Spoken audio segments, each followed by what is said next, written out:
Did Nick Caserio actually tip his hand yesterday? Upon further review, the answer may be yes, and that may lead to the offensive line in the first round. How does that make you feel? Plus, there's other clues. Get to that 1 week away from the draft, baby. Yeah. Yeah. It's the Locker Room on YouTube. You know what it is. Let's get it. Ayy. Locker room, yeah, we in the locker room. Texas talk, yeah, you know what we about to do. Localize, every angle's what we really do. We the source, we the pulse of the city too. Landlocked, got the game in the headlock. Localize every time, can't stop, won't. Right there, you see Mr. Swarm. That is Tyler Booker. We'll hear from him in a sec. It is the Locker Room, #1 source for Texans digital content. We are 1 week out from the NFL draft. Looking very much forward to it. We heard from Nick Caserio yesterday. We're going to hear from DeMeco Ryans and players on Monday. Don't know who those players will be, but DeMeco will speak.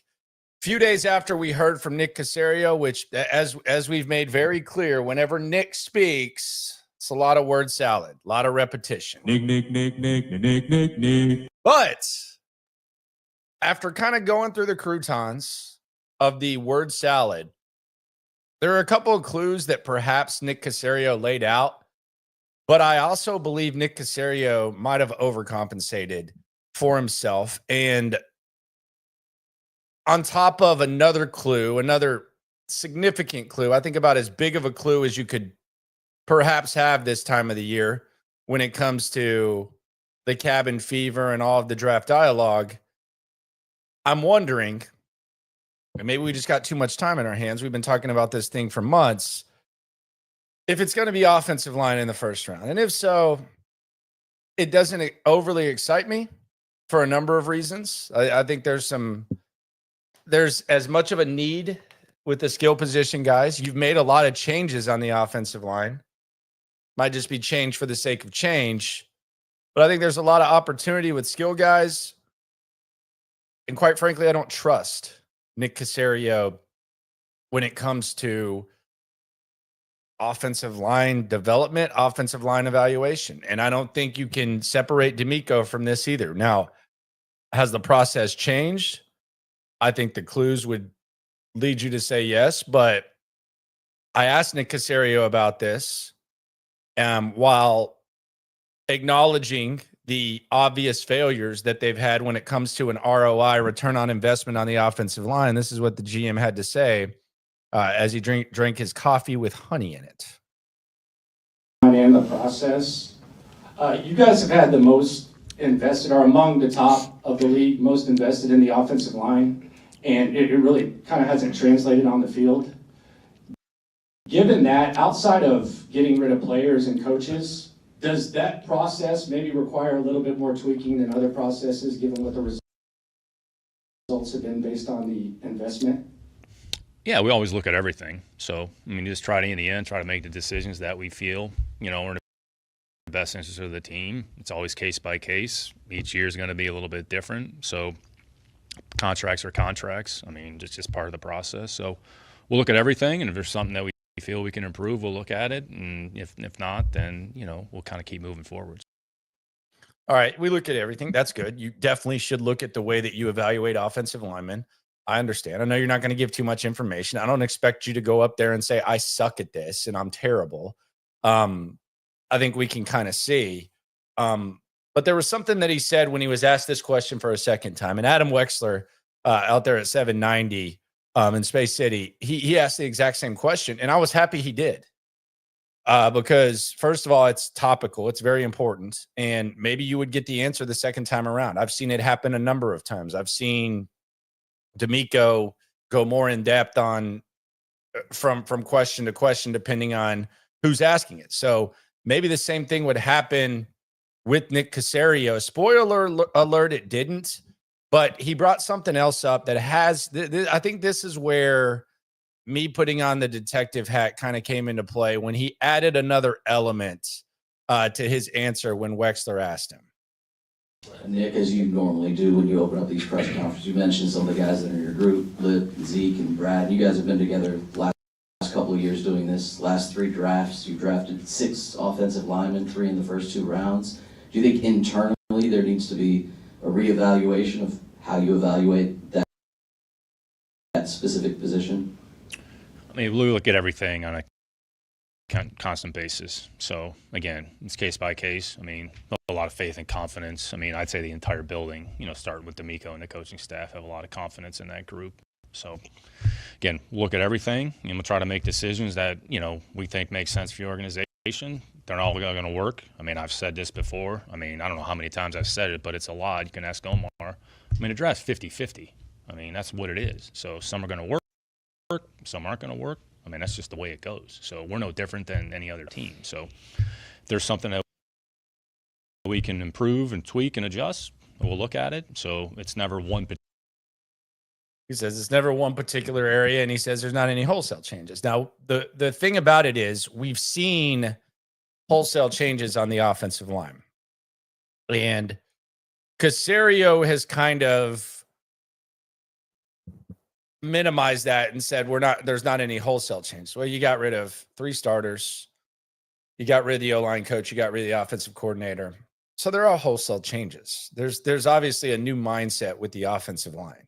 And DeMeco kind of embraced it a little bit at the owners' meetings and talked about one voice. He said a lot of things that kind of lead you to believe this. So I don't privy myself like a Caserio whisperer.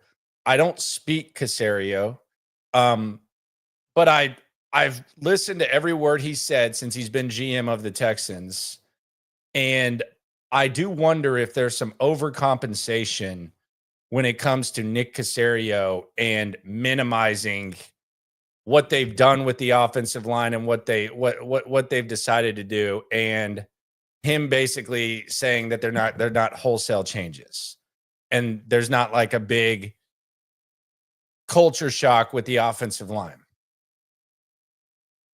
And a lot of times when guys like to keep stuff private and they like to keep it close to the vest, although he wasn't wearing a vest the other day, they kind of overcompensate and they try to minimize stuff that may be happening. And I wonder if Nick Caserio is not using the word wholesale when it comes to the offensive line and not saying, yes, we've completely changed the process of evaluating the offensive line and kind of minimizing that as a way to kind of hide the fact that maybe that's the direction they're going in the first round. Now, I could very, very easily, I'm the first one to admit, I'm on the air every day. There's multiple times. There's months upon months of draft speculation. So sometimes we overthink stuff. It's unpredictable. We don't know exactly what these teams are thinking, and sometimes there can be just TMI, too much information. But I do wonder if Nick Caserio is overcompensating and perhaps minimizing the possibility of an overhaul on the offensive line because he doesn't want to pressure a first-round pick to come into that type of situation and be kind of one of the faces and the first heavy asset that they use to bring in to have that type of pressure. The same reason they brought in CJ Stroud, and CJ Stroud wasn't named the starter till later on in the process of the preseason. We knew he was going to be the starter, but they kind of overcompensated. It was comical at times. I think by the time they announced it, he'd been getting the first team reps for damn near a month, 3 weeks, whatever it was.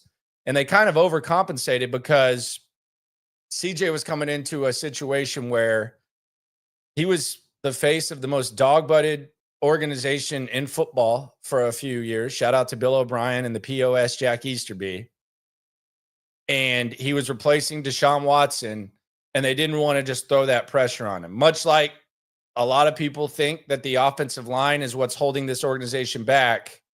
We see what their actions are. We see what they're doing. We saw them take CJ Stroud number 2 overall. We know what they thought of him. If they take an offensive line in the first round and Nick Caserio's up there saying, yeah, the line stinks, there needs to be an overhaul, there's a culture change on the offensive line. You guys all see it. We've gotten rid of a number of guys that were on that offensive line, a number of guys who coached them. it kind of puts pressure on that offensive lineman. So I wonder if Nick Caserio was overcompensating. Now, that's not the only piece of information, and that's not the only piece of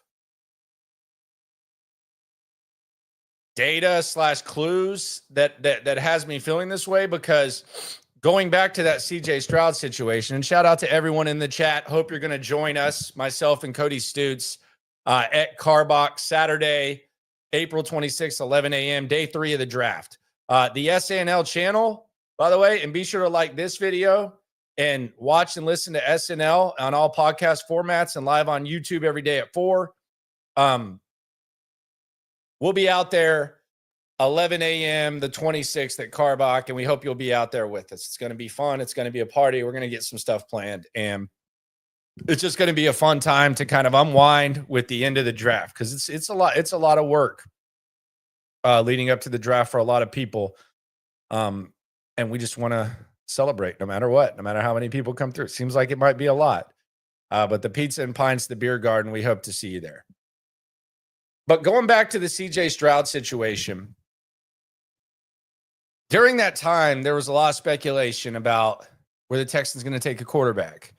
What were they going to do with the 12th pick? And there was one guy, the best in the game when it comes to the draft, that either the day before or the day of, whatever it was, his final mock draft, Daniel Jeremiah of the NFL Network, and I think he works with the Chargers too. He said that the Texans could, and we actually threw this out on this channel too, which was crazy. We threw this exact scenario out. We're not Daniel Jeremiah though, and at that time I think the channel was less than a year old. But we threw out the channel, posted the link to the video after it happened. But Daniel Jeremiah said that the Texans were going to draft CJ number 2, and then trade up to 3 and take Will Anderson. A lot of people wonder, was that a lucky guess?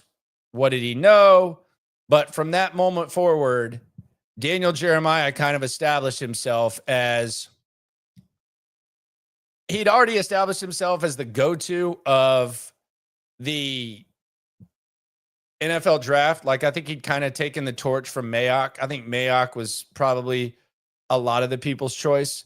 But Daniel Jeremiah was able to, once Mayock went to the Raiders and did whatever the hell he did there, Daniel Jeremiah kind of took the torch as like the face of draft coverage for the nerds. And locally, because we always like to localize it, he kind of established himself as the go-to of the Texans, like the pulse of stuff, like to call something. It's one thing to just predict who they're going to take, but to predict something that in depth, you start to wonder, okay, does he know, does he talk to these guys? Who is he talking to? How does he know? And ever since then, he's kind of been, you consume as much as information as possible, but Daniel Jeremiah is the direction you go and where you look the most and put the most stock in what the hell he's talking about. Well, he was on with Russillo and the Ringer with what Ryan Russillo has. And Daniel Jeremiah said, they asked him about his 2 absolutes, like this guy is going here. And Daniel Jeremiah said that it's between 2 guys, in his opinion. Could be wrong. Might not even have a chance to get him, but he said it's between, he called it the law firm of Booker and Banks. He said one of 2 guys for the Texans. It's either going to be Kelvin Banks out of Texas or Tyler Booker out of Alabama. And when I heard that, and then I noticed that Caserio was kind of overcompensating and downplaying the wholesale changes of the offensive line, I just kind of wondered, are the offensive line folks drafting offensive linemen? Are they going to get their wish? Maybe we got too much time on our hands, but I think those are decent clues on top of what they need. it's also the position he went least in depth on. If we're talking about Caserio, if he is paranoid and overcompensating, let's just think about this. Let's think about the needs that the Texans have. Okay. Wide receiver. Gave a pretty damn good answer when it came to the wide receiver. He said that they're not going to pigeonhole anyone. He basically said they would be open to getting a guy that was only in the slot. He talked about tight ends lining up wide, and I think it matters because I think Caserio probably is a little bit more familiar with the offense and how they function, and it probably needs a little bit more help. It's Nick Case's first time, and y'all have worked together. He's not going to touch the defense. That's DeMeco's. He'll have an opinion, but that's DeMeco's defense. But he went in depth on the wide receiver. Running back, he basically said you have one guy that's a good football player when it comes to running the ball. He said Dameon Pierce was a kick returner, and he said that Dare Ogunbowale's value is on the kick game, which was music to my ears because I was really starting to believe that they thought Dare Ogunbowale was a quality top 3 running back on the depth chart. So they seem to have a grasp of that. But that's a decent amount of information there, right? You have one good running back, and the other two, their value that's mentioned is on special teams. You have wide receivers, but you're not going to pigeonhole them, and you talk about tight ends lining up wide. There's not a tight end that's lining up wide here, really, right? You're not lining up Schultz, Jordan, or Stover. So he brought that up. Now, he was kind of, you can make the case that maybe he was led in that direction, but I thought we got a little bit more in depth on that. So the running back and the receiver. Offensive line, he didn't really go in depth on it. Matter of fact, he tried to downplay it. Why? Maybe he wasn't trying to throw guys who had left under the bus. That's possible. That's honorable. We know that Nick Caserio and DeMeco Ryans have a lot of respect for the players and the coaches and stuff like that, and rightfully so. I wouldn't anticipate that he would do that. But damn it, Bobby. Maybe he's just over paranoid and he doesn't want us to know that they're going to go offensive line. And I think you take the Caserio overcompensating plus the Texans draft whisperer, a.k.a. Daniel Jeremiah, his comment about Banks or Booker, and maybe offensive line is the way we're going. Maybe we have too much time in our hands. Maybe it doesn't matter. It's a fluid process. I think Caserio said that 6,000 times. But I do think that I take into consideration a lot what Daniel Jeremiah says.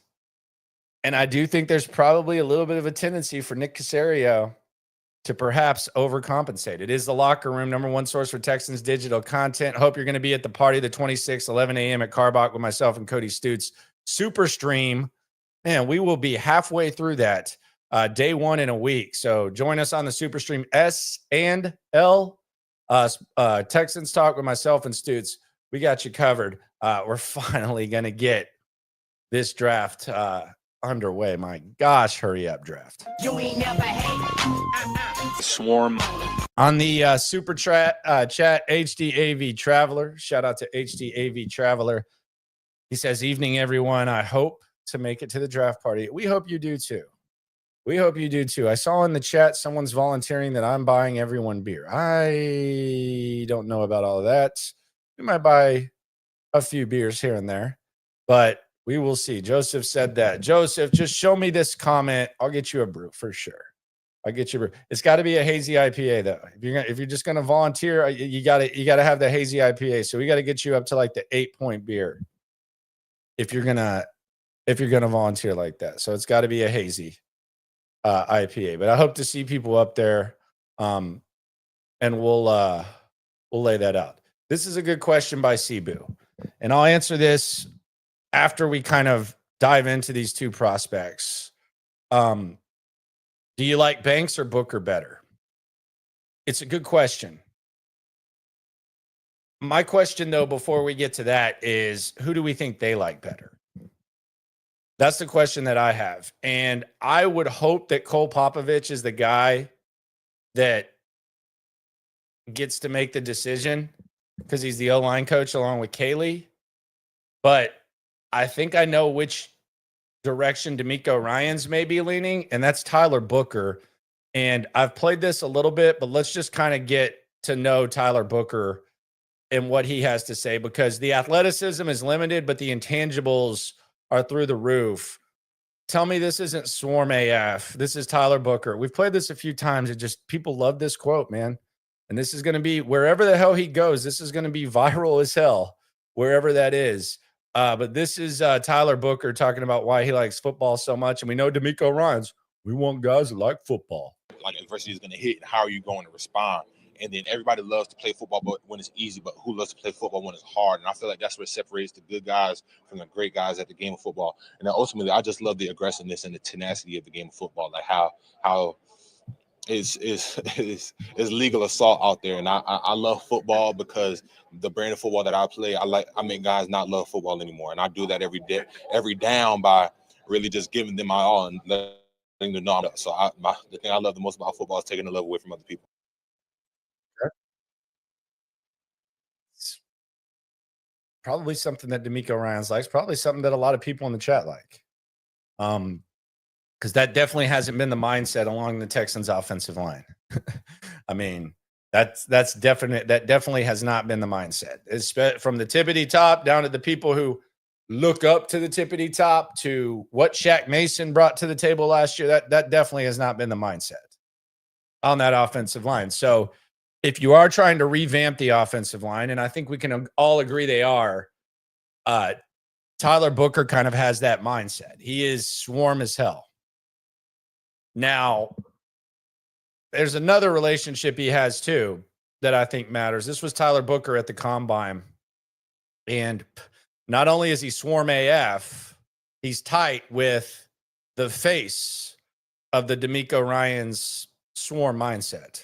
For me to be a captain at the University of Alabama, it meant the world to me just because of the captains who came before me. So I remember my freshman year, the captains were Bryce Young, Jordan Battle, and Will Anderson. All three of those guys, they gave their all. They showed me what it meant to lead, especially Will, just hearing how vocal he was and seeing how he wasn't afraid to call anybody out and how he was the guy on the team. And that's something I always wanted to be. So I just took a lot from what I learned from Will and added that to my repertoire of leadership.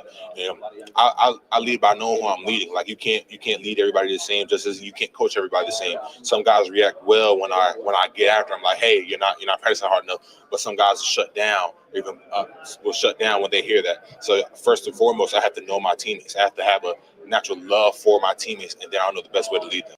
All right, that's Will Anderson. I mean, that's as swarm as it gets. He's already got the relationship. So this is kind of going back to something we've talked about, and we got too much fucking time on our hands during the draft. Sorry if I cussed. I know a lot of you listen to this at night with your wives. I'm sorry I cussed. They probably cuss more than me. Fuck that. But anyway, Tyler Booker is he's kind of, if DeMeco's in the room, I just kind of feel like DeMeco's going to lean that way. Don't y'all? Doesn't that sound a little DeMeco-ish? I mean, it definitely does. So I would say DeMeco would lean that way. Kelvin Banks, look, I don't know.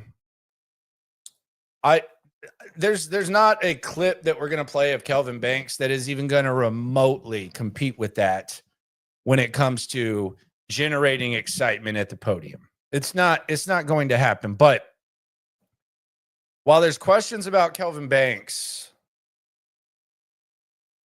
I don't think they're as significant as the questions about Tyler Booker.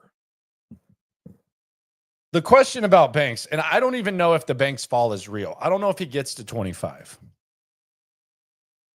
I know he's visited with Arizona. I know Arizona will probably like to protect Kyler Murray a little bit better. But the questions are about Kelvin Banks are basically, is he good enough to play tackle? Is he athletic enough to play tackle? And some people project him as a guard. I don't want to use too strong of a name, but the dialogue is very similar to what we would hear about Nick Martin. And I know I've mentioned Nick Martin a lot. He's one of the best offensive linemen in recent NFL history. He's one of the best offensive lines in Dallas Cowboys history, a franchise known for their offensive line. And I think he ended up going, I think it was 16, 17 overall, whatever it was. 16th overall. And he played tackle at Notre Dame, and then they moved him inside, and he was amazing. And there were times where he was called upon to play tackle. But he fell because they wondered, well, can he play tackle in the league? And sometimes positional value comes into play because contrary to what we may think around here when it comes to Kenyon Green, guards are not typically high on the positional value chart. But I think if you redraft it, that guard goes in the top 3, top 5 of that draft. I don't have the draft list in front of me. I'm assuming he goes earlier than 16. But that was a lot of questions about Zach Martin. He ended up being good. The thing about Banks, though, that I like, and I watched every snap of his college career, every snap in depth as attentively as you can imagine, I watched it, is he's mean as hell.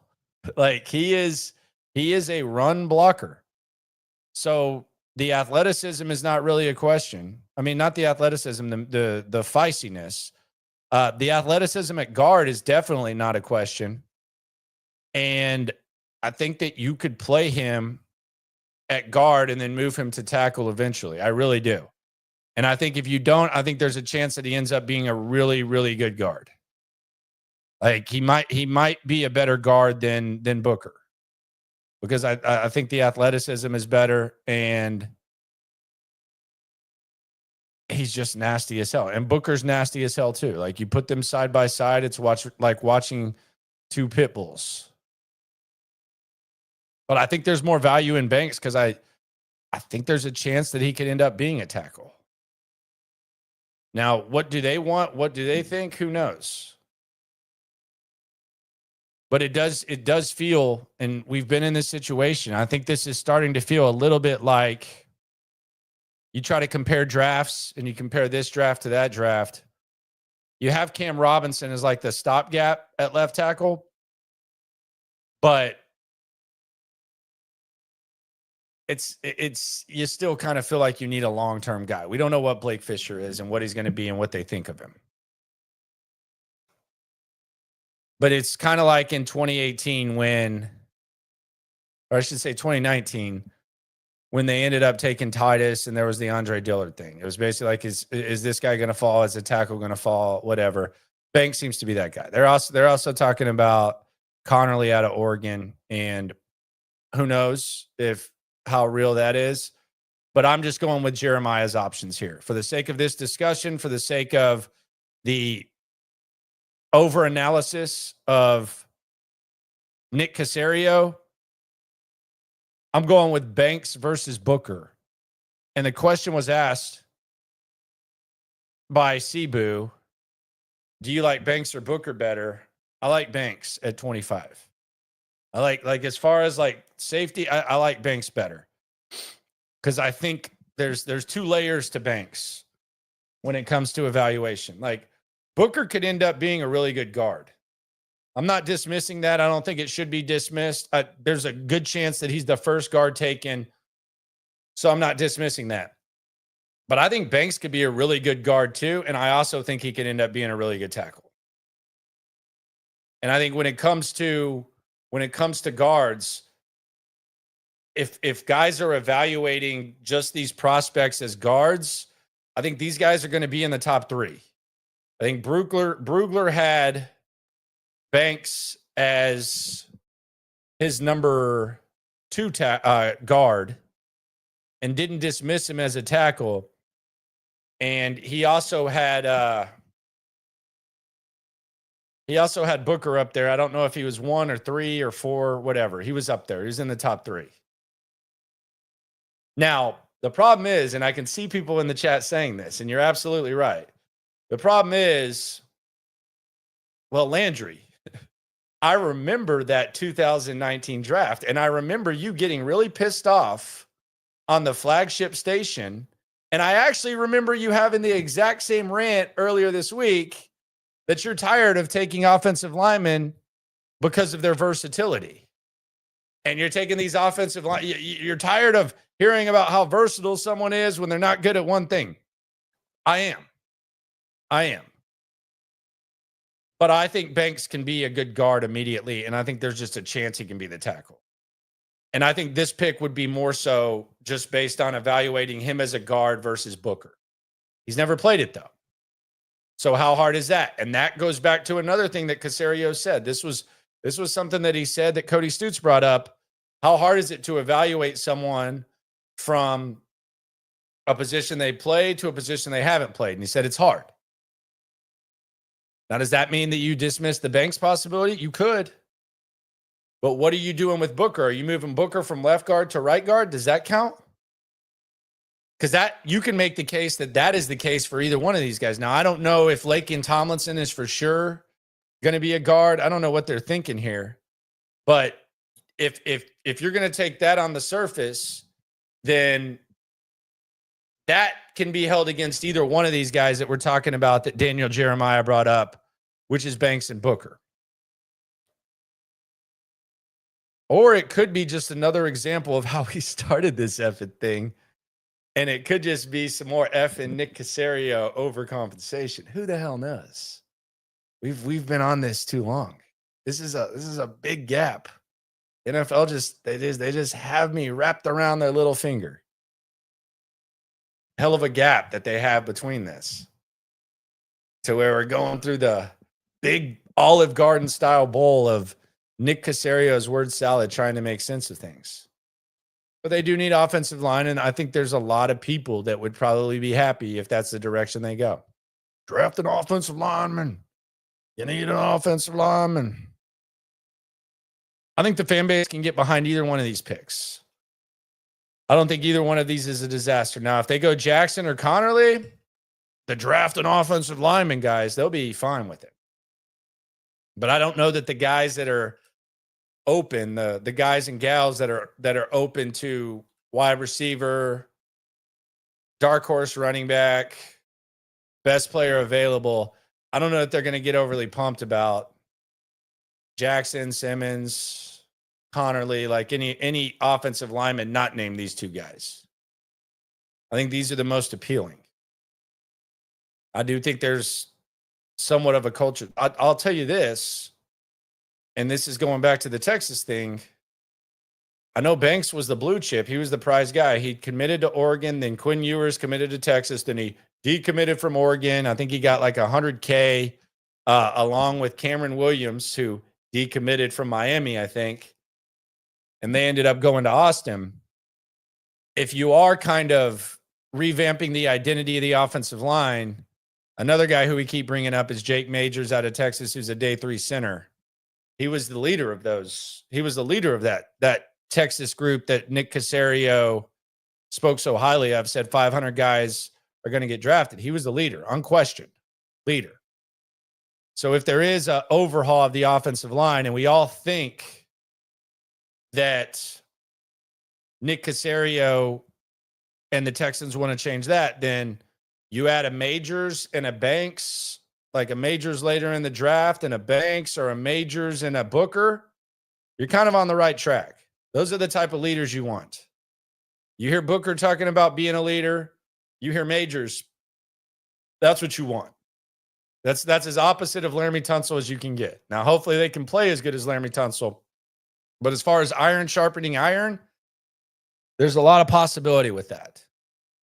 I think Jake Majors would be an excellent addition. What does that mean for Jared Patterson or Juice Scruggs? I don't know. I look at Juice Scruggs right now like he is the offensive line version of Ross Blacklock to me. And for a while, we were walking around like this when it came to Juice Scruggs. I'll use the stick mic as a cane. We were walking around like this. Kenyon Green stinks. Kenyon Green stinks. Oh, my God, the offensive line coach. Oh, my God, Laramie Tunsil, false start. Titus Howard stinks. We were ignoring what was going on with the second-round pick that they traded up for. And not just they. They inherited. DeMeco Ryans inherited Kenyon Green. He inherited Titus Howard. He inherited Laramie Tunsil.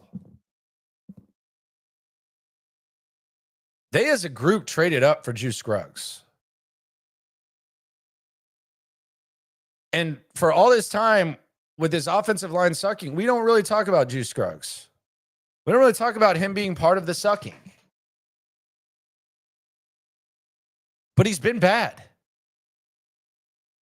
And now that the guys that we talked about the most, and by we, I mean me, now that those guys are gone, Kenyon Green's in Philadelphia, Laramie Tunsil's in Washington, Titus Howard as a tackle, that ship's kind of sailed. Nobody thinks Titus Howard's going to be one of the best tackles in the league. That ship has sailed. So you almost look at Titus Howard as like, okay, can he start at guard? Can he be a reserve tackle? It's expensive, but you got to try to make do, I guess, with it. Now that that's gone, it's like, okay, Juice Scruggs, he's an offensive line version of Ross Blacklock. You know what happened to Ross Blacklock in year 3? Second round pick, just like Juice Scruggs. Ross Blacklock, God, they'd passed on some mofos then for him. He was cut. Year 3, he got cut. Ross Blacklock.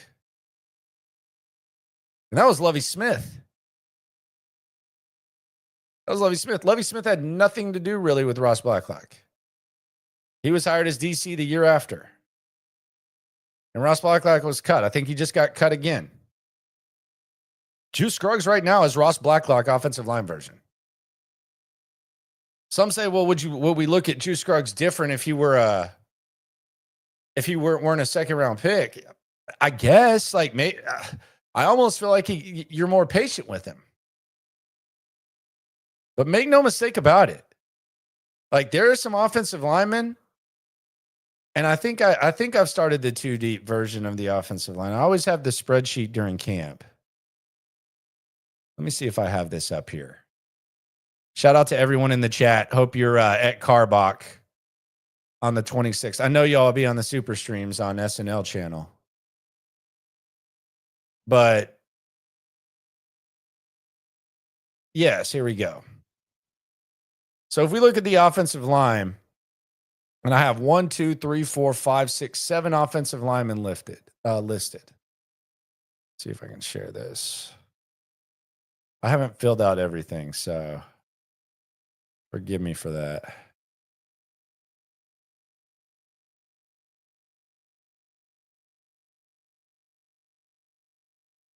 But if we look at the offensive line,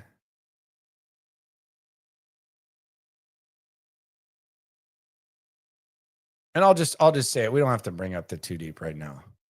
But guys that I think we can say for certain are going to be on this team on the offensive line.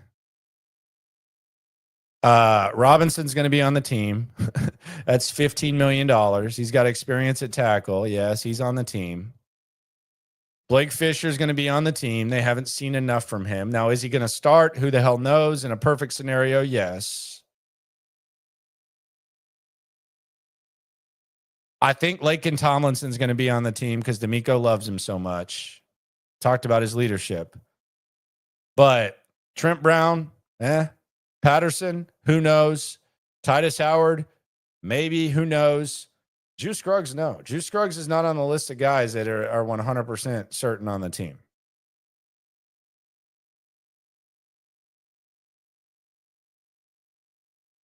So we got to see what happens with Juice Scruggs. Big year for him. I don't even know what effing position he plays or what he's best at. But if they bring in Jake Majors, that's a big problem for him. Especially given the fact that, and this is the other thing that we got to take into account. Much like we previously mentioned that Ross Blacklock, like Lovie Smith and Nick Caserio, like Nick Caserio wasn't even here when Ross Blacklock was taken. That was the POS, Jack Easterby and Bill O'Brien. They didn't give a damn about him. So when you don't really have anything to do with someone, you don't give it, it's not your second round pick. You saw how terrible the offensive line was. So they got rid of him. I would think that Nick Caley and Cole Popovich have a little bit of a say in the offensive line. I don't think DeMeco Ryans wants to get in that area. I would hope Nick Caserio doesn't want to get in that area. So the best source for hope Not even like I mean, I'm intrigued by Cole Popovich and I like Nick Caserio, but if you're an optimistic person or a positive person, you hope, and some say hope is not a plan, but you hope that the new guys have some sort of control and they know what the hell they're doing on the offensive line. They have zero loyalty to Juice Scruggs. Now, Popovich might know him a little bit, but they have zero loyalty to Juice Scruggs.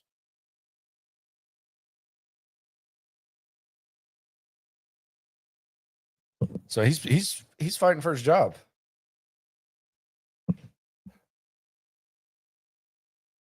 Juice Scruggs is 100% fighting for his job. And if they do go the direction of majors on day 3, or they're bringing in centers, could be a problem for him. I do wonder, like, if like, there's a lot of questions, there's a lot of conversations, and shout out to everyone in the chat. I do wonder, like, there's a lot of conversations that I would love to hear outside of the obvious. And this is really nerdy, but this is kind of something that this audience cares about a lot more than most. I don't think this is like a big attractive topic for the non-Texans fan. But if I could be the fly on the wall, and tell me what you would want to be a fly on the wall. What conversation would you want to be a fly on the wall for? We're getting way in the sticks here. I would, though, like to hear, like, what Nick Caserio and Cole Popovich, like, if they're talking, I would kind of like to hear who they like more between Jared Patterson and Juice Scruggs. Who do they like more? Because Jared Patterson has his clear weaknesses. He has his clear weaknesses. But for a 6th-round pick, Jared Patterson's done a hell of a job. And he did a hell of a job holding it down in 2023. When, let's just be honest. And this is another element of it. And there's no way of measuring this outside of what we actually see when both of them are under center. But I think we can all agree that we saw this. I think there's 2 things that we can agree on when it comes to Juice Scruggs versus Jared Patterson. 2 things. Number 1, we can agree that the offensive line, despite the fact that it was kind of depleted, it was better in 2023 than it was in 2024. I don't think anyone's going to dispute that. Anyone that watches this team is going to dispute that. There's no amount of data that will dispute that. They were better in 2023 than they were in 2024. That was with Jared Patterson at center, and that was with George Fan at tackle instead of Titus Howard. So those were a couple of changes. Kenyon Green was hurt too, so there was that. But we saw the offensive line in 2024 with and without Kenyon Green, and it was a disaster. So we can agree, and I think we can factually say that the offensive line in 2023 with Jared Patterson at center was better than the 2024 offensive line when we saw Juice Scruggs for a large portion of time at center, until Patterson kind of came in and they moved Scruggs to guard. The other thing, and I know there's more to it, I'm not Lance Zierlein, I'm not Seth Payne. I hear them talk about it, and I kind of feel like they notice it. I know Jared Patterson's not strong. I know Jared Patterson's not fast, but it does seem like whenever Jared Patterson's at center as compared to Juice Scruggs, there's a hell of a lot less communication issues. I mean, maybe that's just a coincidence. Maybe that comes down to the individual player. Maybe it's the competition's different. I don't know what the variables are. All I know is 2023 was better than 2024. And for the jamoke like me watching in the press box, watching the game, it sure as hell looks like, and I watch it at home too, but it sure as hell looks like all these communication issues and stuff, there's a lot less of them when Jared Patterson's in there compared to when Juice Scruggs is in there.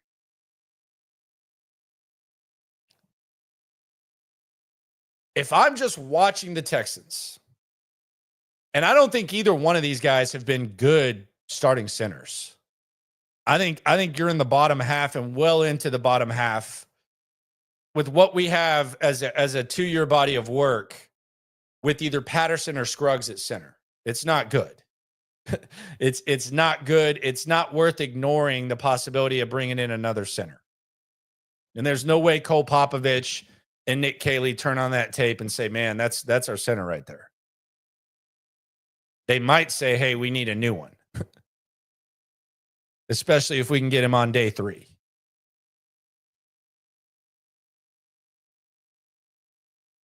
But the centers between Patterson and Scruggs, if you just told me, okay, who's better? It looks like Patterson's better. I'll be honest, it looks like Patterson's better. Maybe I'm wrong. Like maybe there's someone who's like some overwhelming offensive line guru that can tell me, okay, well, Juice Scruggs is actually better at center. I watch every snap of every Texans game. For pretty much the whole history of the organization. I've covered it closer than anyone. I've talked about it for damn near 45% of my dialogue has been about the Texans. Whether it's on the radio, whether it's digital, whatever. That's been my dialogue. Neither one are good or are that great. But it feels like Patterson's better than Juice Scruggs.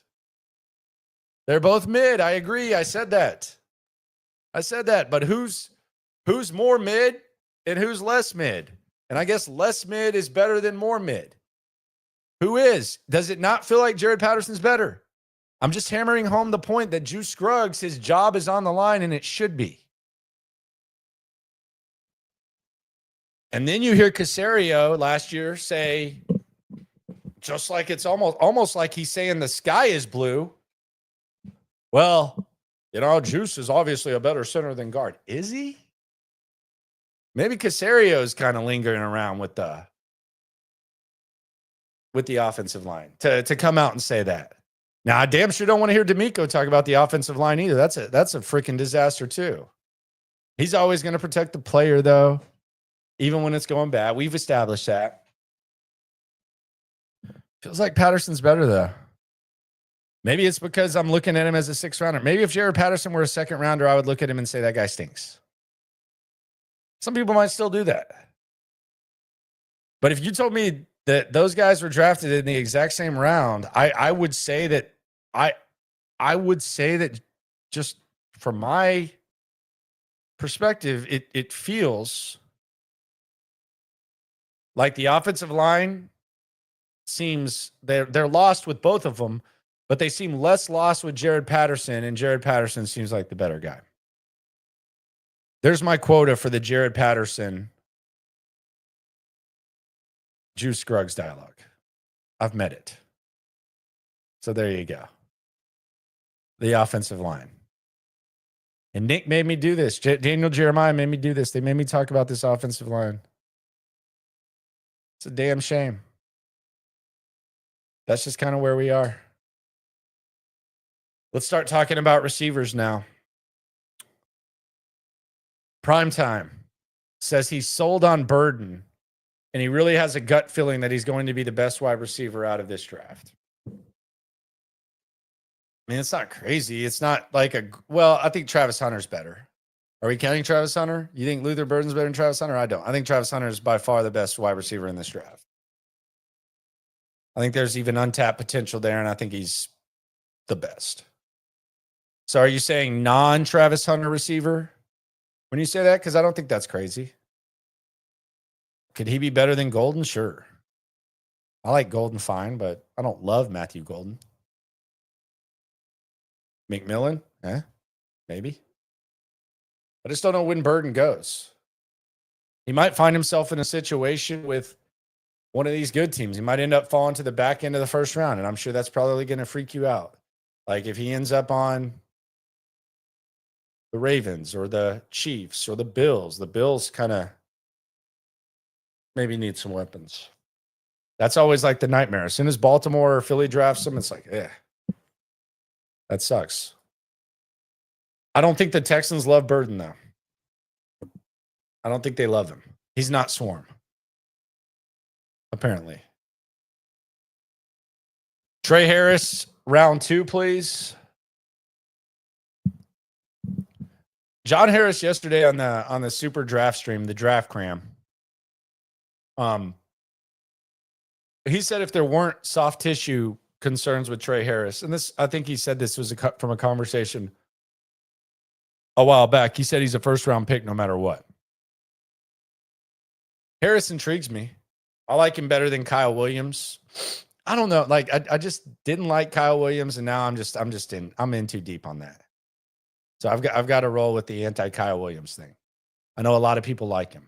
A lot of people that I respect like him a lot. I'm not a fan. Maybe I'm just digging in on it. But I like Harris better. I like both Iowa State guys better than Kyle Williams. But there's injury concerns apparently with Trey Harris, round 2. So if they go offensive line, Trey Harris, maybe. I think they might like one of those Iowa State guys. I could see them being big on Knoll. I don't know how they feel about Higgins.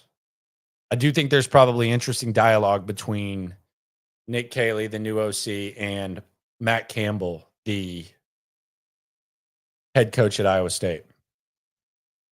Both from Ohio, went to high school within 3 years of each other, within 7 miles of each other.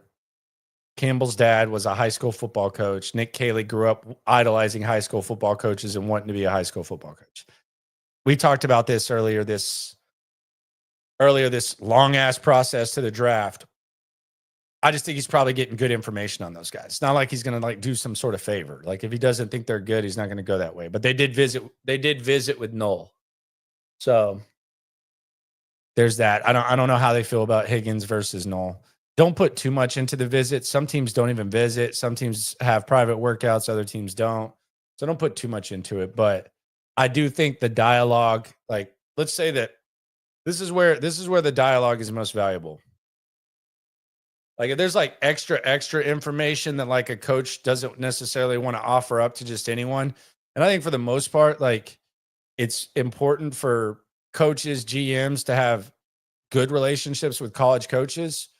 But I don't think all these conversations are going to be similar. And I think it's like that in any field. Like if you're talking to someone in another office or someone at a rival company and y'all are friends or something like that, like there's different ways that you'll talk to different people from that company. I think like if there's something that about Knoll, like, I don't know, he skips class or something like that. And I don't think he does, but I think he's actually pretty smart. But my point is that I think Nick Cayley would get every bit of information on Knoll and Higgins because I would assume they might hate each other. Who knows? A lot of people that went to high school around each other might hate each other. I don't know. But there does seem to be like some sort of Ohio bond. So whatever information there is on the Iowa State guys, I think Nick Cayley's probably going to get good info on it. Speaking of Ohio and Nick, do you notice Caserio is starting to sound a lot more Ohio-y? Like the more that he talks, and I don't know if y'all even know what Ohio folks sound like, but like there's like sometimes the words are like way shorter, and he's kind of like a Silicon Valley type of vibe. Like I don't even know, like Caserio could tell me that he was from like freaking San Francisco, and I would believe him, or the Hamptons. But he's an Ohio guy. And he's starting to sound a lot more Ohio at the podium as time goes on. Maybe he's been talking to Matt Campbell about Nolan Higgins. Maybe he's talking to the Ohio State guys. See? Too much time on my hands. I'm just investigating everything. Maybe he's talking to the Ohio State guys. Maybe that's why he's so Ohio all of a sudden. We got to solve some of these clues. This is all we have to do right now. It's the final stretch. It's not quite the night before Christmas. It's kind of that awkward ass, like, remember when you're a kid, Christmas, like the 18th, 19th. It's like,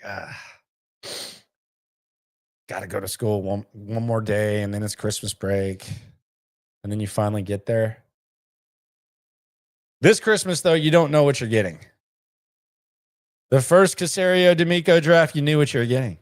You're getting a quarterback. Getting a quarterback. You were either getting the Xbox or the PlayStation. You're either getting Bryce Young or you're getting CJ Stroud. I wanted Bryce Young. I know that always gets brought up. Xbox worked out okay. Still think Bryce could end up being a good player, but I'm not trying to digress. But you knew what you were getting. Then you had the bonus gift with Will Anderson. It was just bonus. It was like you already opened the presents, then all of a sudden your parents are like, oh, by the way, here's the extra piece of it. So you had an idea. The next year, Christmas, Dad didn't get the bonus, but they still put together a nice little day two. They made up for it. Day two, Lassiter, Bullock, Fisher, they made up for it. Didn't have the first round pick. They basically said, hey, we're not going to go on Christmas, but instead we're going to go on like a vacation. So they traded for Stephon Diggs. The vacation wasn't awesome, though. With Stephon Diggs, a.k.a. Cardi B's boo, according to the hip-hop blogs. This Christmas is uncertain as I can remember. I don't know what the hell we're getting for this. 7 sleeps. Rhonda's counting it down. 7 sleeps, yes. I like where your head's at. 7 sleeps. It'll be great. It'll be great to be able to react to what happened instead of talk about what is going to happen. I do like talking about what is going to happen, though. I joke about how long it's been. It's more just out of excitement. It's like watching a TV show. Like, what's going to happen next? What's going to happen? The reference I always use is wrestling back in the day. Monday night. My wife's rolling her eyes. She doesn't understand how popular it was. She was a nerd, so she doesn't get it. She doesn't understand the Monday Night Wars. She always wondered what was going to happen. It was fun. What's going to happen? What's going to happen? That's what the draft is. Yeah, see, Raw, Nitro. Joseph knows. But we have no idea here. We have no idea. Trayton says they're going safety at 25. They ain't going safety. If they go safety, whew. Although, man, that Petrie extension with some of these possibilities at safety, some of these nickel safeties, Petrie extension, I don't love it. I feel like you guys could have got some value there, but they love the swarm. Do they like it so much that Booker's going to be the guy over Banks? Maybe if DeMeco has his way. What do they think of Banks? They went to the pro day, so we know they got that information. Caserio brought up Texas guys for a reason. They visited with a few. Mike Roberts sticking with the Christmas theme. I don't want some giant rat box that is a surprise I might hate. I want cigarettes and cash. Can't go wrong there. I don't know why gift cards are so frowned upon. I would rather most people give me gift cards instead of going and picking something for me. I like getting to go shop myself. But you want cigarettes, huh? Still, the cigarette smokers live on. How about that? Francisco Jorez says, I wanted Will over Bryce and Stroud, to be honest. I knew that both the PS5 and Xbox would be good, but the Switch I could take on the go. Okay, so you're going Nintendo Switch. So you're adding a different element. This is impressive. Anderson was a DeMeco guy we needed. Yeah, and I'm sure that was the discussion. And that was the video that we did leading up to it. So don't act like all this talk is worthless. But yeah, that was the conversation that was being had. Will Anderson or CJ Stroud, and they decided they could get both. And they did that. We better not get, Cebu says, we better not get an ugly sweater we feel obligated to wear. Yeah. Sometimes it just happens, though. Sometimes you get a Juice Scruggs. Sometimes you get a Juice Scruggs. How about Juice Scruggs getting some strays here? It's not strays. We've just been blind. We've just been blind to Juice Scruggs. Now we know it. Now it's a thing. Loveland, I don't know. If Loveland's there at 25, I think it'll be an interesting decision. Some people will say you don't need a tight end. Okay, what do tight ends do? They catch the ball, especially him. That's kind of his strength. What is this a weak draft at? Wide receiver. So I wouldn't look at that as like, oh, we ignore it. No, I think you can make up for it in other ways. Plus, next year, tight end's probably going to be one of your bigger needs. So you can address someone that can make an impact and have that two-piece combo. Hugh Stone says Ibuka is going to be good. I can't figure out what teams think of Ibuka. It does feel like there's not a lot of momentum there. He's just kind of quietly been smooth. Some of these draft prospects have gone up and down. Some have gone just down. Some have gone up. Is it the media scouts misleading? Who knows? But Ibuka, while all that's been going on, has just gone straight across. Straight across. Matthew Golden, up. Tet McMillan, little mix. Luther Burden, way down. Ibuka, smooth selling, cruise control. He won't get you there fast. Might not be exciting, but sometimes that's all you need. Just Old Faithful. That's what Ibuka's been. Do they keep 4 tight ends if they draft Loveland? Brevin Jordan's not a for sure on the team guy. It's not like a major investment. They may consider it, but I don't know. That's a good question. I think Dalton is based on the contract, unless someone wants to see him. But I think you can still make Dalton Schultz a useful player. Don't come at me, people. Don't come at me with that. I know it's unpopular to say he could be a useful player. I don't think he's going to be good. He obviously had a crappy season, but yeah. Someone says team player says I think Brevin going to go off. What is that? What does a Brevin Jordan go off mean? What does that mean? He's going to have like 15, 20 catches? I think the legend of Brevin Jordan grew because you saw what was in front of him. And it grew. But what does a Brevin Jordan go off? Like, do you feel good about Brevin Jordan as one of your top 2 tight ends? I think at best he's like a complimentary guy. 12 TDs. Come on, Brevin. You got to be Brevin Jordan. You've got your last name's Jordan. You might not be Brevin Jordan, but your last name's Jordan. I like Brevin Jordan. 12 touchdowns. Come on, man. 12 touchdowns.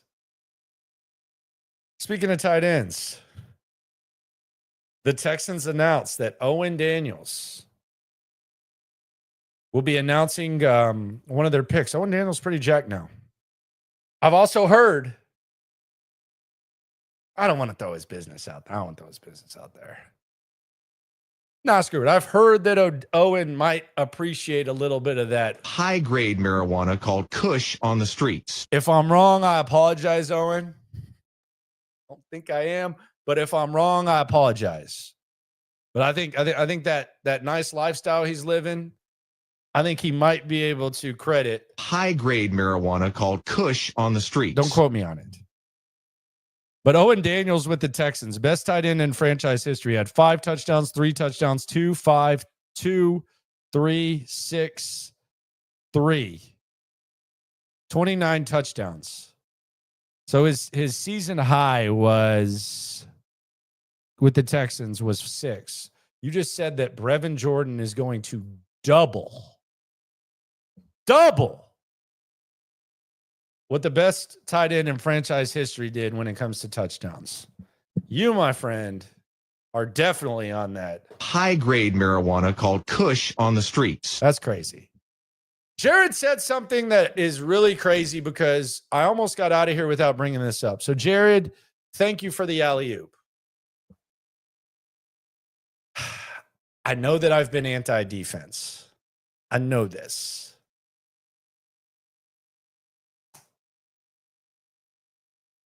But I got pretty high on the Walter Nolan talk yesterday that John Harris was throwing out there. And I know that there's reports that Walter Nolan got frustrated and would just leave practice at Ole Miss. But he was an All-American last year. He is an absolute ass kicker on the D-line. 6.5 sacks last year, just a monster. Imagine him next to Will Anderson and Danielle Hunter. you're already going to have one of the better defenses in the league. If that guy is a beast, and I know that the concerns are different, but I go back to when Jeffrey Simmons, he had something off the field. The people close to it say he was kind of trying to help his sister or whatever, and he seems like he's been a pretty model citizen in Tennessee. He also had the torn ACL, but I mean, he fell to the Titans, and he's been one of the better players in the division. Now he's found himself in a dog-butted situation. Tennessee has not been very good lately. But Nolan, man, can they make him swarm? That's the thing I wonder. Like, we talk about this swarm. Is it a finished product, or do you think you can develop it when they get in your culture? Like, could Nolan follow the lead of Will Anderson and Daniil Hunter and maybe figure stuff out? I would hope so. Because if you can't, then that's a real problem. That's about as easy of a, like, to your right and left. That's about as good of mentorship as you can have. And then you would have DeMeco Autry. He's a hard ass. DeMeco, one of the best mentors you can have. So I will say, I don't love the possibility. I don't love drafting defense, but if you can put together, and some people say, well, the offensive line still sucks. Well, if you have the best defense in the league, then you can figure some stuff out.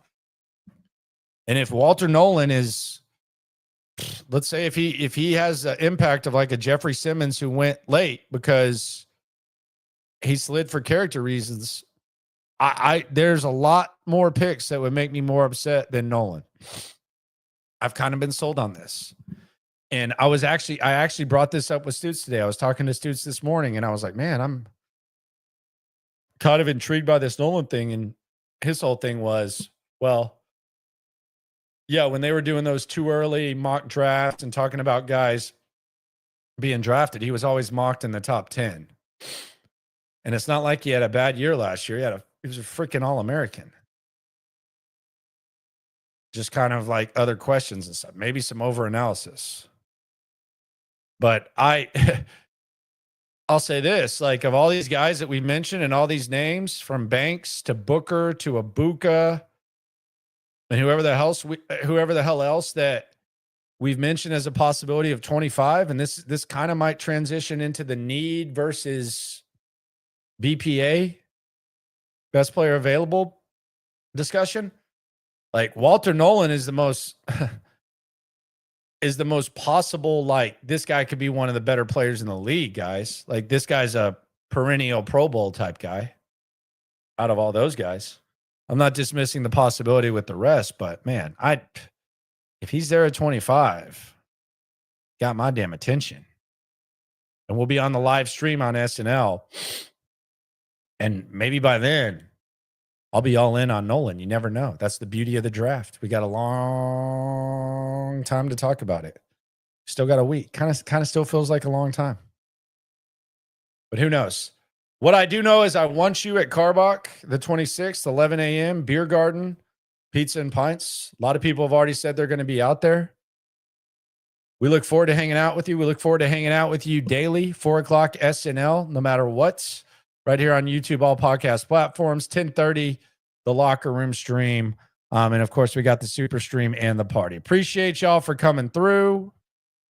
Always remember, when it comes to this Texan stuff, whether Nick Caserio is giving us clues or we're overanalyzing it, whether Daniel Jeremiah is right, whether it's Booker or Banks or someone else, when it comes to this Texan stuff, we're all in it together. Appreciate y'all for coming through. Yeah, we top 2 and we not too plugged in daily digital on YouTube. We got taste for days, opinions to give, we got takeaways. If it's up, then it's up, we number one. You don't need to try your luck. Locker room, yeah, we in the locker room. Texas talk, yeah, you know what we about to do. Localize, every angle's what we really do. We the source, we the pulse of the city too.